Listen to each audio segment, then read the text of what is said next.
Hello everyone, I am Hanilin Actub and I am going to discuss the lecture 25, which is Understanding Sexual Harassment. Facts about sexual harassment. So matawag na to siya sexual harassment if the conduct must be unwelcome, meaning wala ka ni agree or wala consent gikan sa imuha. Next, sexual harassment includes physical touch, nonverbal meaning walay words sa mga involved, and verbal behavior both naay words or naay physical touch nga nahitabo.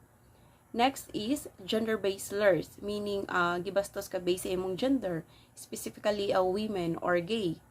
Lewd jokes, meaning mga offensive na mga jokes, mga bastos na mga jokes, and sexual contact are examples of sexual harassment. Next is behavior that creates a sexually hostile learning or working environment is also sexual harassment. Let's say for example, sa workplace, pwede ka sexual harass sa imuhang supervisor, sa imong manager, or sa imuhang mga kauban sa work. Next is the victim may be a man or woman. The harasser may also be a man or woman. The victim does not have to be of the opposite sex in order for sexual harassment to occur. So meaning, kani siya, the victim may be a man or woman, meaning walay pilion. Pwede biktimahon ang laki, pwede babae, pwede gay, pwede lesbian, walay pili sa kanang sa age, pwede tigulang or pwede mabata. Next is the harasser can be the victim supervisor, a supervisor of another area, a coworker, an agent of the employer, or non-employee. Okay, so same sa ko ang natang example sa ganina, the harasser can be the victim supervisor. So in a workplace, pwede kaayo ka iharas sa imong supervisor, sa imuhang manager, or supervisor gikan sa line department, or pwede kayo kauban nimo sa trabaho or outside there ng mga tawo. Okay, so next is the victim of sexual harassment does not have to be the person directly harassed. It could be anyone affected by the offensive behavior. Okay, so for example, kauban mo, nagdungan mo lakaw sa imuhang amiga, and ang imong amiga is sexy siyang sinuloban, and nakaagi mo og group of boys na nanitsit ba kaha sa imong kauban, and para sa imong kauban, kato siya, dili to siya offensive, wala ra to, gibali wala ra to niya, but ikaw nga naapektuhan, dito ni apply ang sexual harassment, bali ikaw may nabastos instead nga katutang direct nga gibastos or direct nga gisitsitan sa mga lalaki. Okay, sexual harassment is any form of unwelcome sexual behavior that is offensive, humiliating, or intimidating. So again, matawag na to siya og sexual harassment if wala consent gikan sa imuha or wala ka ni agree. And most importantly, it is against the law. And being sexually harassed affects people in different ways. So katong mga tawo nga naka-experience or mga tawo nga na mga kaagi being sexually harassed, dako kay nag-impact sa ilahang kinabuhi and makaapekto na sa ila in different ways. Naiuban nga nag-suicide, naiuban nga na-depress, and naiuban nga na mga trauma issues. And if you're experiencing harassment, there are many things you can do about it. So if naka-experience ka sexual harassment, therefore dapat magsika og advice and help sa other people, dili na kay ikip nimo, to avoid mga circumstances or occurrences nga dili maayo nga mahitabo sa imuha. Okay, so when we say sexual harassment, daghan kaayo mga factors nga dapat nato i-consider. So what does it include? So one is touching, maggunit na yung mga gunit-gunit nga nahitabo without your consent, grabbing or making other physical contact with you without your consent. So again, walay agreement nga nahitabo. So matawag natin na siya og sexual harassment. And making comments to you that have a sexual meaning. So let's say for example, social media, nakagipost na sexy nga picture nimo or nabaka ka sa beach, nakabikini baka ka, and ay tawo nga nag-comment sa imo dito offensive. So ato na siyang matawag nga sexual harassment. Okay, next is asking you for sex or sexual favors. So kani siya, matawag na to siya sexual harassment if again wala consent sa imo, wala ka ni agree. So bisan pa og minyo, bisan pa og you are in a relationship, if imong partner is dili siya mosugot, therefore matawag na to siya og sexual harassment. So dapat nadya po yung limitation bisan pa og married na mo or couple na mo.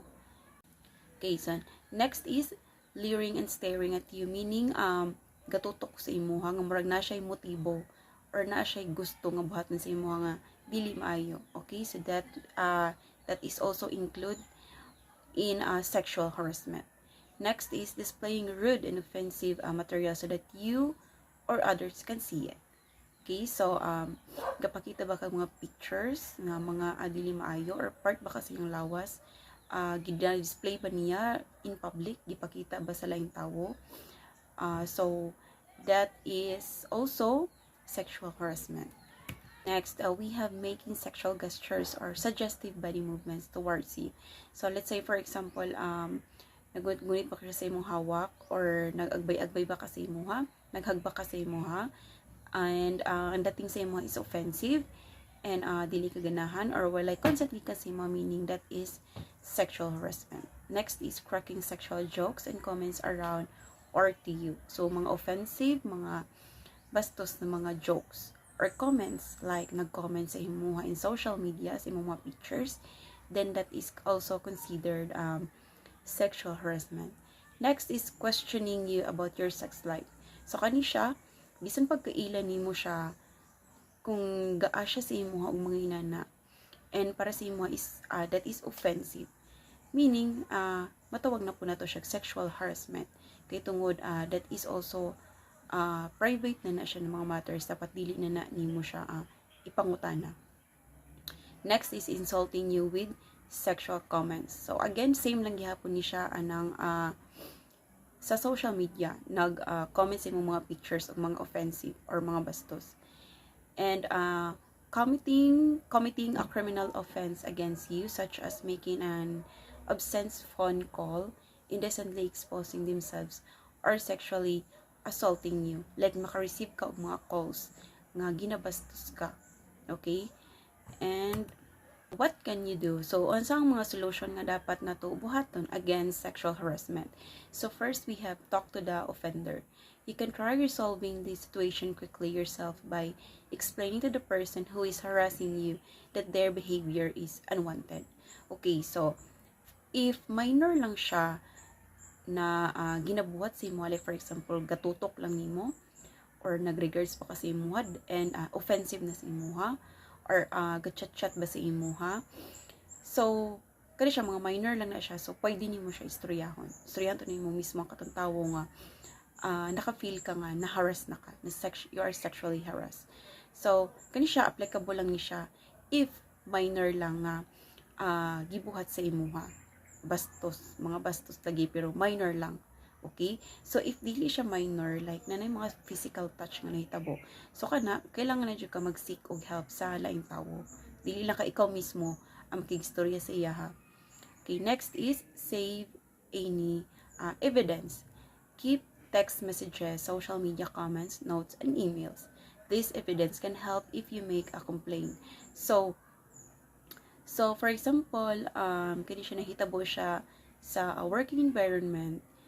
So kato siya, like for example, naka-receive ka og mga emails, mga chats, like gasend sa imuhag mga pictures, mga bastos, gasend sa imuhag mga words, mga di maayo, mga offensive. So kana siya, imuha na siyang mag-take a screenshot and i-keep nimo para kung mabot ang panahon nga kanang magreklamo ka, nakay evidence nga mapakita. Okay, third is be informed. If you're being harassed at work, school, or uni, find out what their policies and procedures are for preventing and handling sexual. Okay, so let's say for example, kung siya nahitabo siya inside your school or sa work baka nimo. So if na sexually harass ka and kabalo ka sa policies ninyo, then moabot ang panahon nga imuhang istoryahan tong tawo nga nagbuhat sa imuhang dili maayo, gibastos ka. So pwede nimo siya ignon nga aware ka sa mga policies ani nga establishment or ani nga school, kabalo ka kung unsay buhaton nimo sa iya ha, para ma-stop na iyang ginabuhat sa imuha. Okay, so mas maayo nga nakay knowledge about sa policies para makabalo ka unsa ang pag-prevent or pag-handle ana nga situation. Okay, lastly, keep a diary. Document everything that happens, including when it occurred, the names of any people who saw what happened, and what you're done to try to stop it. So, keep a diary. Same lang gyapon ni siya katong i-keep nimo ang mga evidences, katong save any evidence. Keep a diary. I-note nimo dito kung kisa tong tawo nga involved, kisa tong tawo nga nagbuhat sa imuha ng sexual harassment. Imo po i-note dito kung kisa to ng mga tawo ang nakakita sa mga panghitabo during the situation. And unsay mga process nga imo gibuhat aron ma-prevent to kadto siya nga sexual harassment. And lastly, tell someone who will be able to help you decide what to do. You might also want to talk to a trusted friend or family member about what's going on. So, if you are experiencing sexual harassment, dapat dili nimo keep sa yourself. Specifically, if dili na minor ang mga ginabuhat sa imuha. So, if na mga physical touch and mga hitabo or ginahadlok baka ka, sexually assaulting you, so therefore, dapat mga yun nakagtabang sa imo bakang trusted friends, labi na sa imo family, aron ma-prevent or ma-stop na ni siya na mga panghitabo sa imuhang life. Okay? So, that would be all. Thank you so much for listening, and I hope you have gained from this discussion.